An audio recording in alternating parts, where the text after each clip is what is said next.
આપણી પાસે એક સિરીઝ છે 5, 8, 17 ખાલી જગ્યા 37, 48. તો સિરીઝ જોતા હોય ત્યારે તફાવત આપણે સૌથી પહેલાં જોતા હોય. તફાવત છે, કોઈનો વર્ગ છે, ઘન છે, વર્ગમાં કંઈ પ્લસ કરવા અથવા તો માઇનસ કરવાથી મળે છે, એવું જોતા હોઈએ છીએ.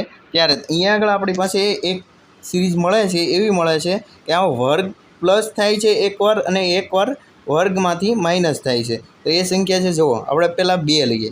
2નો વર્ગ 4 પ્લસ 1 એટલે આપણને મળ્યા 5. પછીની સંખ્યા છે 8. હવે 2 પછી આપણે 3 સિક્વન્સમાં જઈએ તો 3નો વર્ગ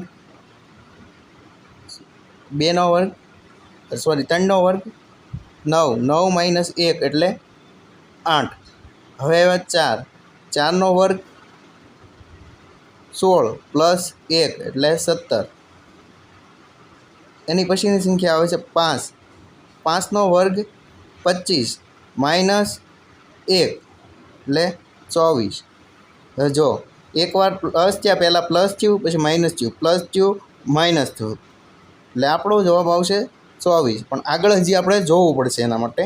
તો હવે 6નો વર્ગ પ્લસ 1 થશે, એટલે આપણને આગળની સંખ્યા મળવી જોઈએ. તો આપણો જવાબ જે આવ્યો છે 24 એ સાચો છે. તો અહીંયા આગળ 6નો વર્ગ 36 પ્લસ 1 એટલે 37. આગળની સંખ્યા આપણને મળે છે 37, એટલે આપણો જવાબ 24 છે, જે આવ્યો છે એ સાચો છે.